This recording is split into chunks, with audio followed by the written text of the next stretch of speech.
ಮಂಡ್ಯ ವಿಧಾನಸಭಾ ಚುನಾವಣೆಗೆ ಇಂದು ರಾಜ್ಯಾದ್ಯಂತ ಮತದಾನ ಬಹುತೇಕ ಶಾಂತಿಯುತವಾಗಿ ನಡೆದಿದೆ. ಗಡಿ ಜಿಲ್ಲೆಯ ಮಂಜೇಶ್ವರ ವಿಧಾನಸಭಾ ಕ್ಷೇತ್ರದಲ್ಲಿ ಮತದಾರರಿಂದ ಉತ್ತಮ ಪ್ರತಿಕ್ರಿಯೆ ವ್ಯಕ್ತವಾಗಿದೆ. ಎಲ್ಲೆಡೆ ಬಿಗಿ ಪೊಲೀಸ್ ಬಂದೋಬಸ್ತ್ ನಡುವೆ ಶಾಂತಿಯುತವಾಗಿ ಮತದಾನ ಪ್ರಕ್ರಿಯೆ ನಡೆದಿದೆ. ಮಂಜೇಶ್ವರ ಕ್ಷೇತ್ರದಲ್ಲಿ ಮತದಾನದ ಆರಂಭಿಕ ಹಂತ ಅಂದರೆ ಮೊದಲ 4 ತಾಸುಗಳಲ್ಲಿ ನೀರಸವಾಗಿತ್ತು. ಆದರೆ ಸಮಯ ಕಳೆದಂತೆ ಮತಗಟ್ಟೆಗಳತ್ತ ಮತದಾರರು ಹೆಚ್ಚಿನ ಸಂಖ್ಯೆಯಲ್ಲಿ ಆಗಮಿಸಿದ್ದಾರೆ. ಮಧ್ಯಾಹ್ನದ ವೇಳೆಗೆ ಉತ್ತಮ ಪ್ರತಿಕ್ರಿಯೆ ಲಭಿಸಿದೆ. ಕೆಲವೊಂದು ಮತಗಟ್ಟೆಗಳಲ್ಲಿ ಮತದಾನದ ವೇಳೆ ಸಣ್ಣಪುಟ್ಟ ತಾಂತ್ರಿಕ ದೋಷಗಳು ಕಾಣಿಸಿಕೊಂಡಿದ್ದವು. ಈ ಬಗ್ಗೆ ವಿವಿಧ ರಾಜಕೀಯ ಪಕ್ಷಗಳ ಮುಖಂಡರು ಮತ್ತು ಏಜೆಂಟರು ತಕ್ಷಣ ಧ್ವನಿಯನ್ನ ಎತ್ತಿದಾಗ ಚುನಾವಣಾ ಅಧಿಕಾರಿಗಳು ಕೂಡಲೇ ಕಾರ್ಯಪ್ರವೃತ್ತರಾಗಿ ದೋಷಗಳನ್ನು ಸರಿಪಡಿಸಿ ಮತದಾನ ಮುಂದುವರಿಸಲು ಅನುವು ಮಾಡಿಕೊಟ್ಟಿದ್ದಾರೆ. ಕ್ಷೇತ್ರದ ಪ್ರಮುಖ ರಾಜಕೀಯ ಪಕ್ಷಗಳ ಅಭ್ಯರ್ಥಿಗಳು ತಮ್ಮ ಹಕ್ಕನ್ನು ಚಲಾಯಿಸುವ ಮೂಲಕ ಸಾರ್ವಜನಿಕರಲ್ಲಿ ಜಾಗೃತಿಯನ್ನ ಮೂಡಿಸಿದ್ದಾರೆ.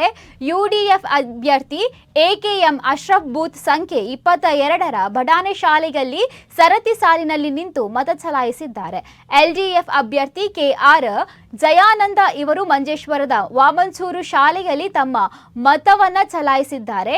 ಯಾವುದೇ ಅಹಿತಕರ ಘಟನೆಗಳು ನಡೆಯದಂತೆ ಮುನ್ನೆಚ್ಚರಿಕಾ ಕ್ರಮವಾಗಿ ಸೂಕ್ಷ್ಮ മതഗಟ್ಟೆಗಳಲ್ಲಿ ಹೆಚ್ಚಿನ നിഗമന ഇരിಸಲಾಗಿತ್ತು.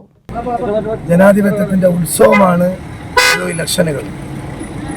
എൻ്റെ സ്വന്തം ബൂത്തായ മഞ്ചേശ്വരം പഞ്ചായത്തിലെ ബൂത്ത് നമ്പർ 22 ബഡാജ സ്കൂളിലാണ് ഞാൻ വോട്ട് രേഖപ്പെടുത്തിയത്. തീർച്ചയായും രാവിലെ മുതൽ നല്ല പോളിംഗ് ആണ്. ഏറ്റവും മികച്ച പ്രതികരണമാണ് ജനങ്ങളിൽ ലഭിച്ചുകൊണ്ടിരിക്കുന്നത്.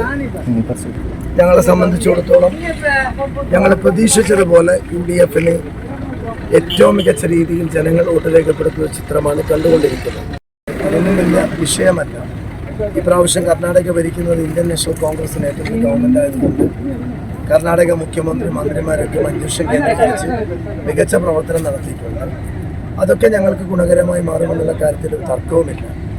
ഒരു ബൂത്ത് നമ്പർ 21 2 വോട്ട് അധികമായി കാണുന്നുണ്ട്. ഞാനത് പരിശോധിച്ചു. ഇത് കലക്ടർ ശ്രദ്ധയിൽപ്പെടുത്തിയിട്ടുണ്ട്.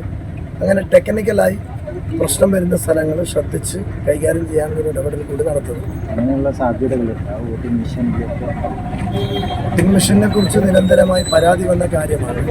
തൊട്ടടുത്ത കർണാടക പഞ്ചായത്ത് ഇലക്ഷന് ബില്ല് കൊണ്ടുവന്ന ബാലറ്റിലേക്ക് പോകുന്ന വാർത്തയാണ് പുതിയ കാലത്തെ ചർച്ച.